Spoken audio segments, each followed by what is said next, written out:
Ubisoft is not at a good place. They're not doing very well. As you know, their stock has been downgraded. They have investors asking them to go private.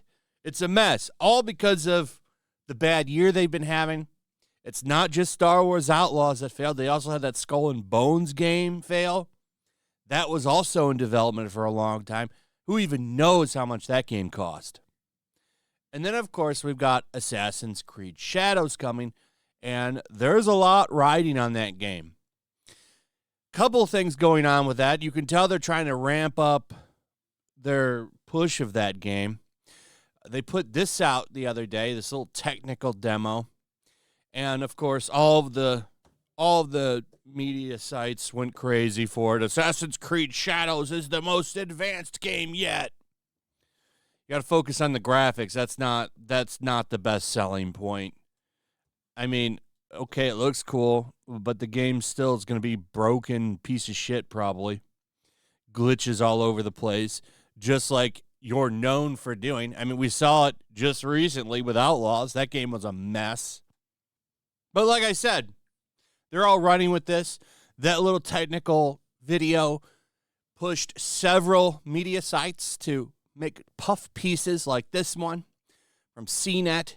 Assassin's Creed Shadows new tech ramps up the environmental immersion. Rain and weather affecting stealth, swords slashing through objects, swaths of generated trees, and few poorly rendered pop-ups. Wow. How many people have the rigs to make it look as good as they're doing in the trailer here? That's an important question, because if that was a pre-rendered thing, probably running on something that has amazing settings, not everybody is going to be able to get these sweet looking effects that look immersive, like he's saying. I'm sure it'll look fine on most PCs, and the PS5 and the Xbox Series X version will probably look okay. Remember, they're going to push that PS5 Pro version because this game apparently got a big technical upgrade thanks to the PlayStation 5 Pro. That $700 price tag, you too can have a game that runs like this. So, I care more about the gameplay. This game, I'm not interested in giving Ubisoft any money, especially with the shit that they're doing now. They're in such a bad position. They're apparently buying bots. 2 content creators put out videos of this accusation. One was Asmund Gold, and the other was Hero Hey. And they both had compelling reasons as to why this is real. I also think that this is real. All of these bots have attractive-looking women in the avatars, and as Asmund Gold points out in his video, that's done so you pay attention to what they're saying, because people like attractive women. It's just the thing. So, do I think these are bots? Yeah, I do think that there's a lot of bots being deployed to try to spin the narrative on this, because Ubisoft really needs this game to do well. They really need this game to do well.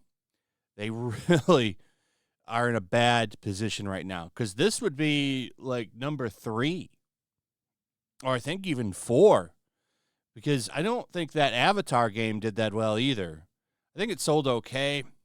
I'm not for sure on that one. But Skull and Bones and Star Wars Outlaws, both games are They're tanking. Skull and Bones really tanked. That game, you can get that game for like $10 now, and it just came out a couple months ago. That's crazy. Star Wars Outlaws, a lot of evidence pointing to that game tanking.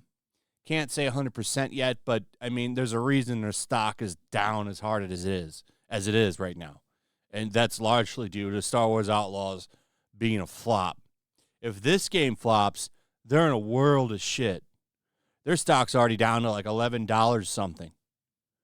So, yeah, if this game fails, they're in trouble. And they're trying to do whatever they can, even going back to old tactics. attacking fans, claiming that they're harassing the devs. So they ran to the New York Times and tried to do a last-ditch effort. It's going to get worse, too, because this game comes out in November. I think November 15th is the release date for Assassin's Creed Shadows. So, I mean, as we roll into October, I expect a lot of propaganda put out by Ubisoft and other games journalists to try to get people into this. And they can't move past those 2016 tactics, like attacking and harassing fans and blaming fans and trying to put guilt on them to buy this game. These are old 2016 tactics. And they don't really work anymore. But for some reason, a lot of these people think that they will just magically start being useful again, which is a big mistake. You can tell how desperate they are by what they're doing here. So this is the article. There's a couple things I just wanted to go over in it. It's just them basically trying to justify Yusuke again, using the same people that have been criticized, these historians. Like one of them's a Japanese communist. Of course he's going to push this narrative and say that this guy was 100% a samurai. Yeah, he for sure was. I mean, there's not really a lot of documentation out there to back that up. I mean, you can say he is. It doesn't mean he is. If you want to believe he is, I don't really care. But there's not enough out there to 100% say that this dude is a samurai. Now, he was for sure probably a retainer. He carried swords, but he was not a samurai. We don't even know if the man went into battle. But not every samurai. Like towards the end of the samurai period, there was a lot of samurai that didn't battle. But the notion that this guy was 100% a samurai, that's not so clear. And a lot of the people that are backing it up, very questionable people like that Thomas Lockley. There's that woman that investigates a lot of weird sexual stuff. Communists, degenerates, and scammers like Thomas Lockley. These are the people that they're propping up as their historians, and that just takes credibility away from what they're saying. But they're out here trying to push this hard again. And they go to the New York Times. New York Times does what they're going to do because they're Western journalists. So they, of course, start moving the needle to blaming fans, talking about going woke. And what I found really funny was this little bit right here.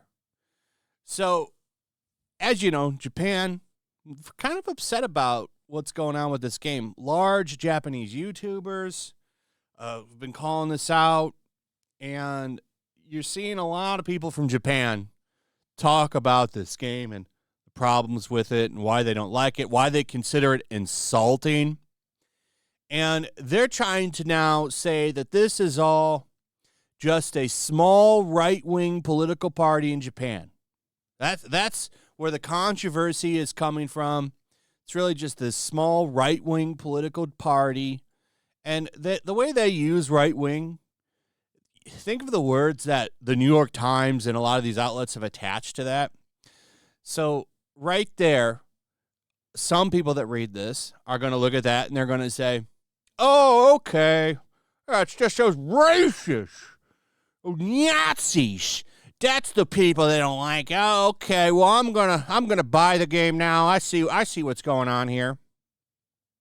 So, yeah, they're totally downplaying how mad people in Japan are about that, which I find kind of funny. Like, it's undeniable that there's a lot of Japanese people that are pretty pissed about this game, but they boil it down to a small right-wing political party in Japan. And then the other big thing was them saying, oh, we're getting attacked over this. We're really big victims. Please make this pain worth it and buy our game. That's the way it comes off to me. Because, I mean, what else are they going to do? So they're in here. They're like, we're not backing down from creating games with surprising twists and diverse protagonists. We're not going to back down, even with all of the threats we're getting. right here. He said that although the online threats against her colleagues made the game's production cycle difficult, her team remained confident in its storytelling. Yeah, we're even through all the hardship, we're working through it for you. Oh, man. Screw this game. If this game fails, it's going to be pretty funny because 2024 has been the year of L's for DEI. Oh, they also brought up Elon Musk attacking the game and calling it, well, he didn't really attack it. I forget who he commented to, but somebody made a post and he commented under it and said DEI kills art, and he's right. Like him attacking Ubisoft like that, or not even really attacking him, just kind of dunking on him, really did piss them off. That was funny. So yeah, this game, I don't know if it's gonna fail or if it's gonna do well. We'll see. There's kind of some evidence out there that it's not doing well. Stuttering Craig put something out not that long ago talking about how this game, not a lot of pre-orders rolling in for this one, which, are probably likely true. But given what he said before, he was right about Concord and he was right about Star Wars Outlaws. So at this point, this would be 3 runs for him. So we'll see what happens. But I think he's probably right. I don't see a lot of hype for this game. I don't. So we'll see what happens. If it does fail, you could see Ubisoft stock go down to like $6 or $7, maybe like $5. That'd be wild to see. I think they do end up going private if this game fails. They're going to have to. They got to figure something out. They're a mess, man. Like, look what's going on. Like, during the middle of their failing of Outlaws and this game coming out, they start promoting that mentorship program, but where, by the way, men are not allowed to apply for it. They'll reject you if you're a man. That has to be illegal. It's because it's not in America, so I don't know. I don't know the laws of other countries and how they work, but pull that shit here. That's illegal. You can't just deny a gender from applying. Anyway, that's pretty much it. Let me know what you guys think about all of this in the comments. Also, if you would, please like, subscribe, share the video. Make sure you're still subscribed. Hit that notification bell. We'll see you on the next one. Peace.